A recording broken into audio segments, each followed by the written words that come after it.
I don't know if you've heard the recent news, but the Pac-12 is dissolving. It's a collection of college teams on the West Coast, and they're gone. Everybody's left except for four people, including Cal and Stanford, which are big name schools as far as I know. Except now, as they're finding out, nobody wants them. Looking to the Atlantic Conference, which is all the way on the East Coast, so it doesn't make a lot of sense, but what other options do they have? They're leftovers. They're unwanted. And I feel this is the interesting thing about the idea of being nice. I remember in residency, there was this one attending who's very arrogant. He's very smart, very good, maybe one of the smartest in the hospital he worked at. But he's very arrogant. Walks with his head tilted up a little bit. He's often right.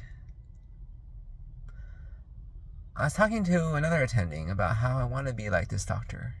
So good that I could just do whatever I want. I could act however I want. People still come to me advice because they know I'm good.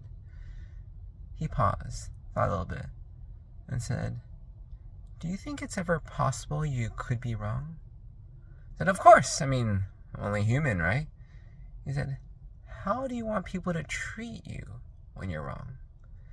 And immediately brought to my mind when this attending, who's very arrogant, very smart, was wrong one time.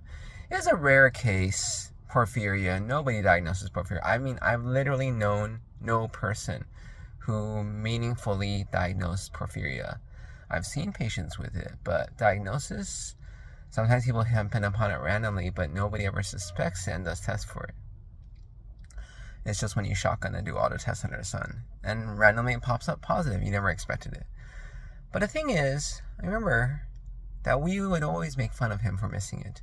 And it's not a big deal, right? Because nobody catches it. But for him, he is such a jerk. Everybody remembers it. Nobody will forget it. I think that's the issue with being nice. Sometimes we don't want to be nice. But then you think about, could I be wrong? Could I ever be in need? Could I be not so popular like Stanford and Cal? If so, what happens then? How do people remember me? How do people treat me? In a sense, it's not the best reason in the world for being nice. But if it changes your behavior, if it makes you nice just to think that way, then why not?